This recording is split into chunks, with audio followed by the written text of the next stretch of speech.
Hello and welcome to Save Your Sanity. I'm glad you're joining me. I'm delighted if it's your first time finding my podcast and this live stream. And I'm also delighted if you are returning because that means you found value here. And if that's the case, then you will find great value in tonight's topic, today's topic, this morning's topic, whenever you're listening. And that is why relationships don't work when one partner sees the other as a project. So you are going to hear lots of interesting things about that. I'm sure that as soon as you read that title, you thought, oh, that's true. But let's understand why they don't work that way, what they need in order to work as opposed to that. So we're going to learn that today. And if you have been joining me for a while and you have found value here, I invite you to become a Patreon. Go to patreon.com/saveyoursanity. That's a place where you can pledge $1 a month, $5 a month, whatever amount you want to make sure that the podcast stays up and running. Of course, it's expensive to do podcasts, so it's always nice if you find value, if you support it. So that's where you'll find that. And you can always go and find back episodes that you will want to listen to. There's about 140 of them. And you can find those at saveyoursanitypodcast.com. Saveyoursanitypodcast.com.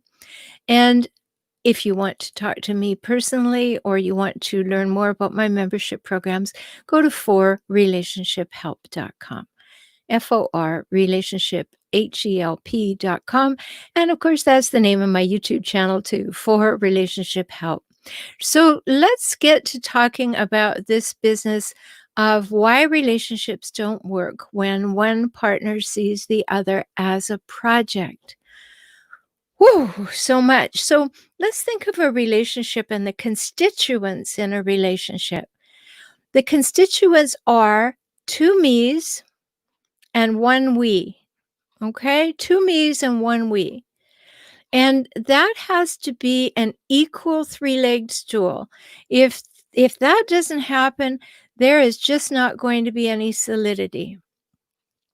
And we need to have that happen. We need there to be solidity because we have two me's.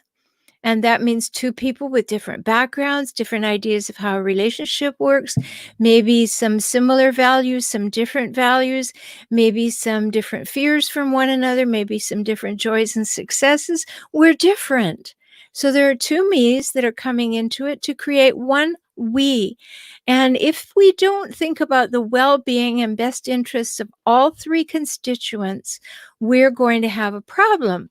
So you can see directly how that relates to today's subject matter, because if I'm always fighting for my me, I won't be greatly interested in the we. And we always have to have the skills and the willingness to work things out. You know, in my book, Kaizen for Couples, I have this little chart and it looks like this. And it says, you know, where do you sit on this? Are you able and willing? Do you have the skills and you want to? Are you unable but willing? You don't have the skills, but you want to. Able and unwilling, you have the skills, but you don't want to. Or unable and unwilling, I don't have the skills and I don't want to anyway. We always have to know where we sit on that continuum so that we can say, okay, do I want this relationship? Am I willing to put in some attention, some time, some love, some respect, all of the things that go into a healthy relationship? So we need to have that solid three-legged stool, and it has to be equal. That means there's going to be times when you make agreements in one partner's favor. Other times, both partners maybe a little bit didn't get what I wanted, but it's in the best interest of the we. And that becomes very important. And, you know, if you don't do that, if you make your partner a project, you're going to get three results for sure, probably a whole lot more, but three results for sure that you do not want. And here they are. You're going to have a loss of respect for your partner. You are going to develop resentment for your partner, and you're going to become resigned and settle and be unhappy and slowly lose your energy, your zest, your joy, your willingness, the excitement, the future of looking forward to being with each other. So making your partner a project is never going to work. And yet it's so frequently the way people go into relationships. Did you ever go into a relationship with that in mind? That, well, maybe I can fix him or her later, or just let me get my hands on them and I will whip them into shape. Did you ever have any of those underlying thoughts that, okay, well, it's all right, but, I'll fix this up. I will take this person over. I will make them into the model of what I want them to be. That's no way to go into a relationship. None at all. We should go in with respect. We should go in with acceptance. We should go in knowing the person so well that we know we want to be with them as they are. And as we grow and develop together, it'll get better and better.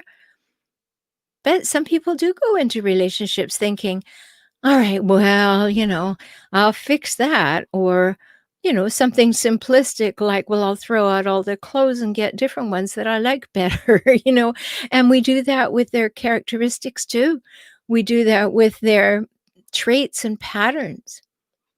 Now, of course, I have to say something about hijackals. Hijackals go into a relationship already thinking you're less than they are. So you have already become a project. They don't want to improve you. They use it as a project for practicing tearing you down, putting you down, wearing you down. So that's a given. In a hijackal relationship, you are their pet project for honing their domination skills, their manipulation skills, and their willingness to have somebody to dominate. But I'm talking about relationships in general today.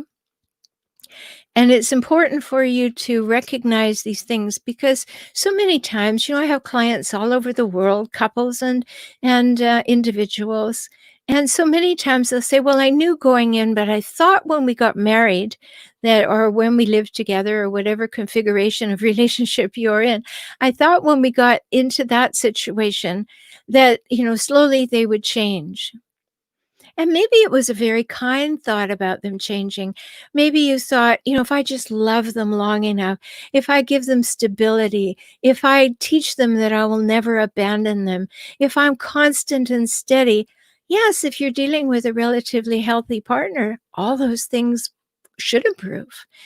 But if you went in thinking already this poor thing needed you so badly that when you showed them kindness, like some poor dog you picked up on the corner, that they would respond with loving you forever, bad premise, not going to work well. Certainly isn't a relationship that is headed toward partnership in any way. So it's important for you to notice that. And I did do an episode 119 recently. You can go and find it, and it's about parenting your partner. You didn't get into the relationship to be a parent to your partner, did you? Or did you? If you did get into the relationship to be a parent to your partner, there it is, number 115, then you will never find a partnership when you want to parent them. So go and listen to 115. I am not going to talk about that any further, but that's an important thing to know. And if you have this trifecta of losing respect and developing resentment and then becoming resigned and settling and, oh, this is terrible and this is how my relationship goes, you got a problem. And we don't want that anymore. We simply don't want that to be running, right? It's just not helpful.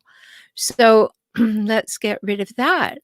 Now, another thing is if you make your partner a project, there are 5 damaging thoughts that you might have. And just listen to these. And if by any chance you find them running around in the back of your mind, know that this is going to be a great episode for you, because you will realize how exhausting it is and how demeaning it is to you and your relationship and your partner to think that you need to fix your partner. You need to renovate them. You need to overhaul them. That will never get you what you want in life. It will never bring you the love that you're longing for. So, any one of these 5 thoughts, maybe in the back of your mind, I have the power to change my partner. No, you don't. So if that thought is lingering in the back of your mind, I have the power to change my partner, you have a poor premise, and the relationship is not going to thrive. Okay, second poor thought. I have no respect for them as they are, or little respect for them as they are. You can't be in a relationship like that and expect that it's going to thrive. It can't thrive. It's not possible for it to thrive. And number 3, then damaging thought you might have, oh, I know what's best for them in the relationship. I'm the one who knows. I can figure this out. I can make this happen. I can make them change. I can get them to see the error of their ways. There's a whole bunch more damaging thoughts, by the way. But if you have that thought that I know, I don't have any respect for them right now, and then I know what's best for them. Oh, no, you don't. You may think you do, but you don't. And if you're not curious about your partner and you're not inquiring into what it is they're thinking, then you are going to have a problem because you think that you are somehow running the relationship. Now, again, if you're with a hijackal, of course, the hijackal thinks they're running the relationship. And if you think that you're running the relationship because you're going to teach this person that if you're just more patient, more kind, more loving, you put up with much, you nag less, you demand less, you ask for less, and somehow they're finally going to love you more, that's not going to happen either. So, number 4 damaging thought. I know how they should be. Don't be shoulding on other people. You don't know, because each one of us has the right to determine our own values and our vision for our life and our beliefs and our challenges and purposes. And that's in the individual's right to do that. And if you think you know what they should be or how they should be or what they should be doing or how they should be doing it, you are lacking respect for them. And so, again, see number 2, right? And then the 4th damaging thought is, I'll love them when they're reformed.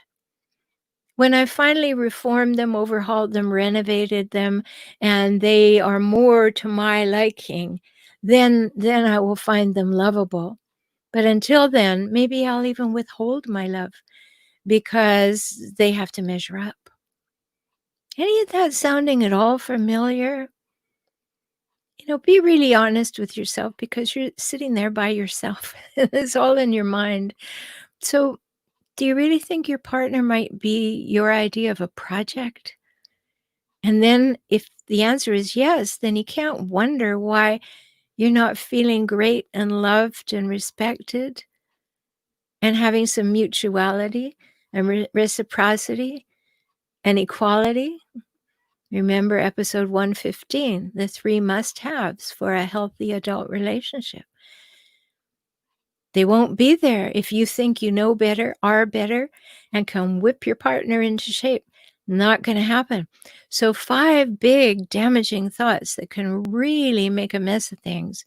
And you want to eradicate those. They won't work for you. So we have to come to a place where there is some acceptance. And preferably we come to the place of acceptance long before we move in, get pregnant, or marry somebody. Now, in a hijackal relationship, they want to do all that in the first 15 minutes because they want, as I said in my book, Escaping the Hijackal Trap, whole chapter on the gotcha factor. So you're in a whirlwind, you're in a rush, a wash of hormones. You have all of this going on, both of you, and you've just rushed through all that, and you really are thinking of rainbows and unicorns, and you're filled with hope, and you figure you can work it out later. Not a good idea. Not a good idea. You need to figure it out first. I wish more people asked me when they were dating how long they should wait before discussing commitment. Because, a big red flag if you're with a hijackal is they're in a big hurry. But there is no hurry. I don't care about clocks ticking and all of that. There is no hurry. If you are planning to have this grand adventure of a healthy, loving, mature relationship, emotionally mature, emotionally intimate, it's worth making sure you've got the right partner. And if you rush, you won't make sure. And you want to come to that place of acceptance. I like this person. I approve of this person. I accept this person. I appreciate this person. Yeah, they're different from me. And we can have some spirited discussions, and we can get in each other's face a little bit, and we can solve things out, and it'll be fun, and it'll be satisfying, and it'll be good, and we'll grow together. That's what happens when you have acceptance for who your partner is. But if you see your partner as a project, there isn't any acceptance. That's just not there. So we have to have what I wrote about in Kaizen for Couples. We have to have the 5 relational gifts. And in order to give a gift, we have to have a gift before we can give a gift, right? I may want to give you a book, but if I don't have the book, I can't give it to you. Yes, I know. Don't go down that path. I know you could order it for them on Amazon and have it sent, but you know what I mean. You have to have a gift before you can hand it to someone. Well, you have to have these 5 gifts within yourself and the way that you manage yourself in order to have them to give to your partner. I'm just going to suggest them to you right now. You can certainly go and read Kaizen for Couples, which I highly recommend that you do. And really understand that you need to have these within yourself so that you can give them to the relationship and to your partner. And they are honesty, safety, trust, respect, and reliability. Honesty, safety, trust, respect, and reliability. And if those gifts are not there and you're not giving them to your partner, you're probably going to have a rocky road. And that is not going to be what you felt you signed up for. So if you want to go and read Kaizen for Couples, of course, it's available on Amazon, but you can also go to kaizenforcouples.com, Kaizen for couples. Kaizen is a Japanese word. It means small, positive, incremental improvements. That's what we want to make in our relationship. So kaizenforcouples.com. You'll find it there and you can learn more about that because love is about acceptance. When we don't love ourselves, we don't accept ourselves. If I don't have love within myself, and I hope I'm going to get someone to give me some, it is always going to be an unequal relationship. So we also need to remember that we need to really care about ourselves and demonstrate that so that we have that love to give. We accept ourselves and therefore we can accept another person. And yes, be discriminating. Yes, be discerning. Really think it through. Go through some tough times together. Talk. Don't be afraid to bring up any subject when you're dating someone. It's very, very important because you need that acceptance and you need gratitude for who they are. And they have to be a person that you trust. And if they're not, you're going to have a problem, aren't you? You know immediately that you're going to have a problem. And you should be growing together, curious about each other, interested in each other, coming home and wanting to actually know how someone grew through their day or made it through their day. You want to be each other's person, you know? I love that bit from Grey's Anatomy early on in that series when Meredith Grey says to Christina, "You're my person. You're my person. You're the person I go to for everything." That's what your partner needs to be. The person that you want to go to, that you want to talk through, that you want to talk things through with. You want them to know you. Yeah, friends are great, but you want your partner to also be part of that. And if you've made your partner into a project, maybe you're afraid. Maybe that's why you did it. Maybe you're afraid that you're not terrific. So maybe if you put all your energy into changing somebody else, or maybe you didn't think that you deserved better. So you thought, like I said earlier, that you'd whip them into shape, take what you get and make them into something better, but not your job. Absolutely not your job. And you'll resent it the whole way. You got some resentment running right now because I'm always having to tell him or her this, or nothing ever works the way I want it to, or nobody's listening when I speak. You've got all kinds of things going on that could be resentful, building that resentment. And that's never going to work for you. You're never going to be satisfied. You need to get some help if that's the case.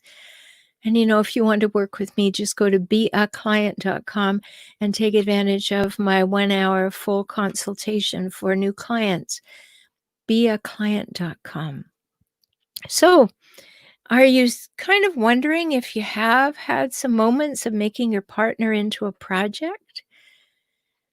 And are you realizing that maybe that doesn't work very well for you? It's very unsatisfying. It keeps you always in a deficit situation. That would be good if you're realizing that. Or maybe you're realizing the opposite, that that's what your partner's thinking. Your partner thinks that you're their project and they're always trying to change you. Or maybe you're with a hijackal and the hijackal thinks that you're just there to be a doormat and a pretzel to do whatever they want you to do. They're not even interested in you improving because, you know, with hijackals, every time you do what they ask, they move the marker to keep the control. So that's never going to work.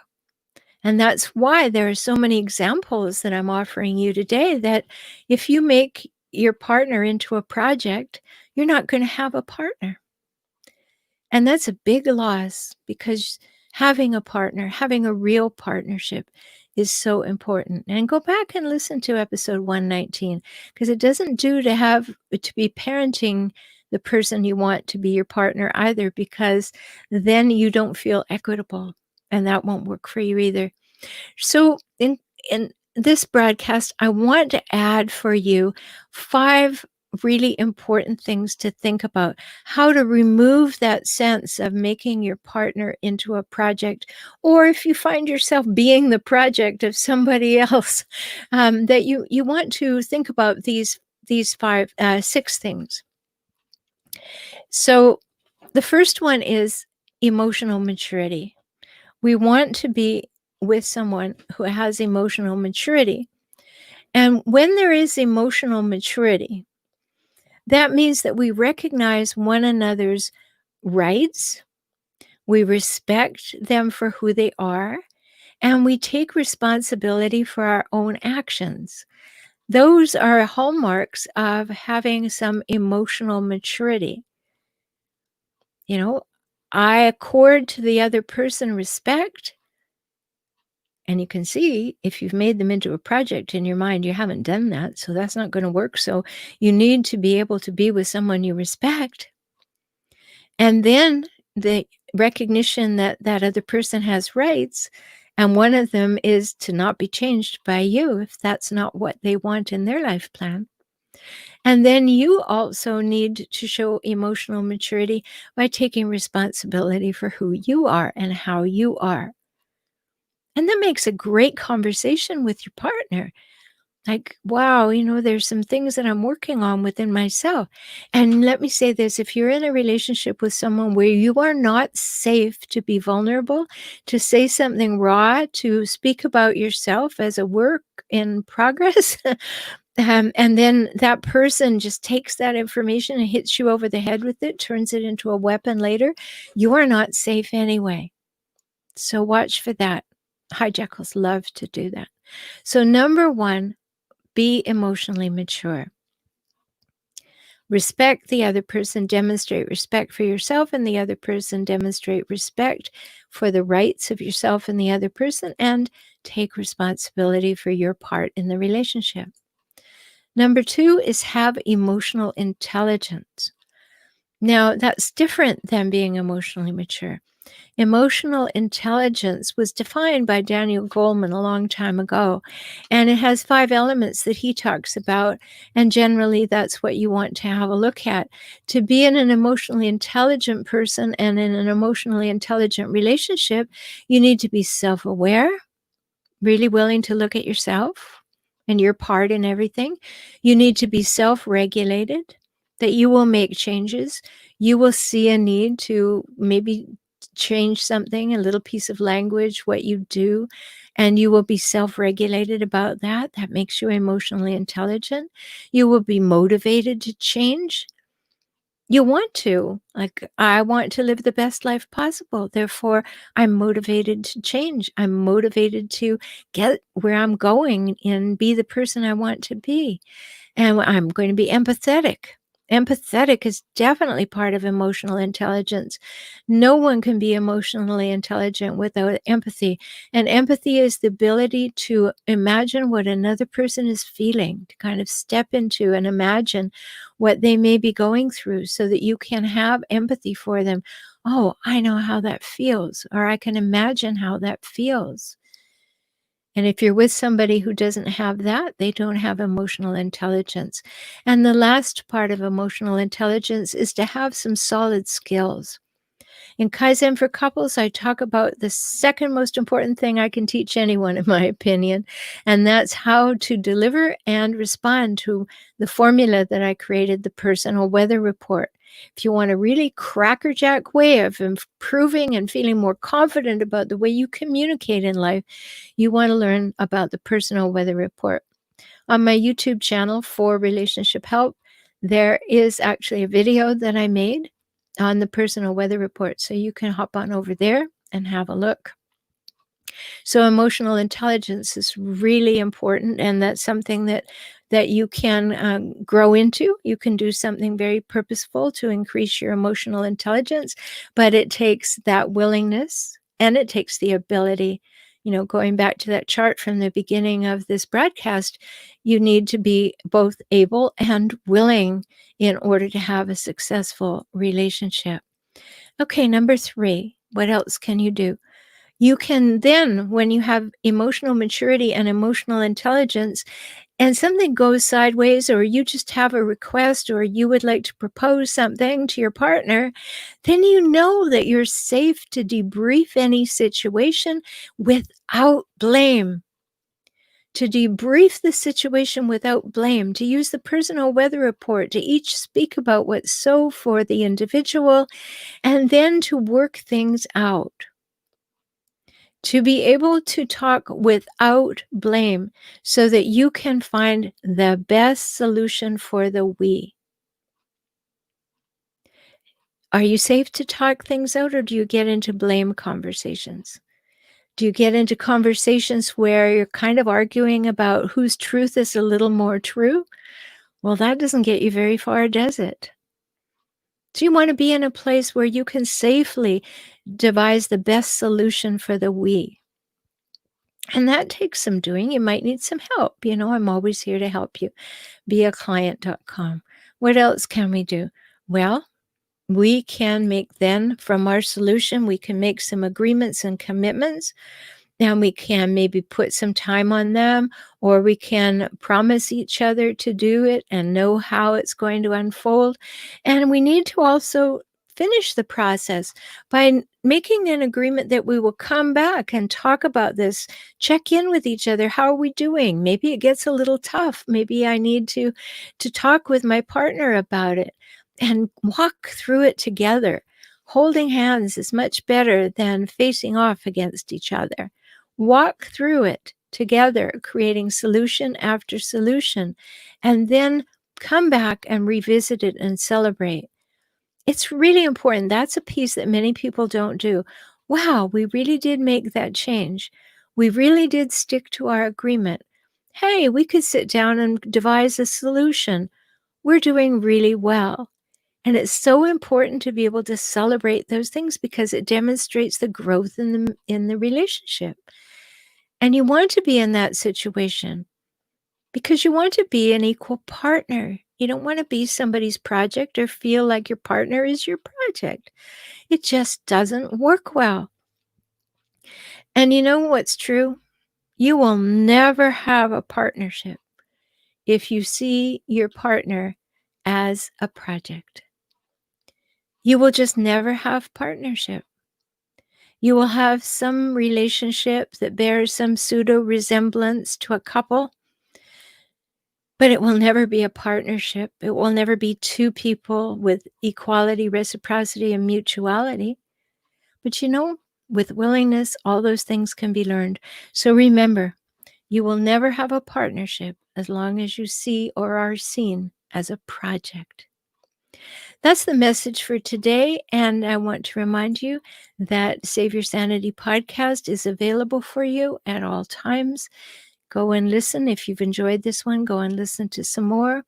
If you'd like to know more about my membership program, my support circles, you can go over to forrelationshiphelp.com and you can find me there. Just click on the tab on circles. You can read the blogs.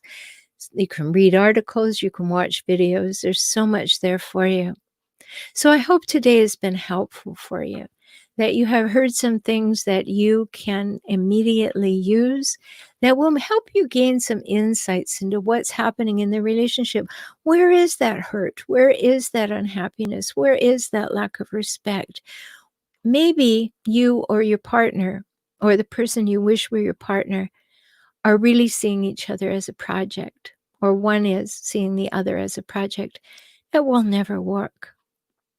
I'm Dr. Rhoberta Shaler. I look forward to talking with you again. Thanks for spending this time with me.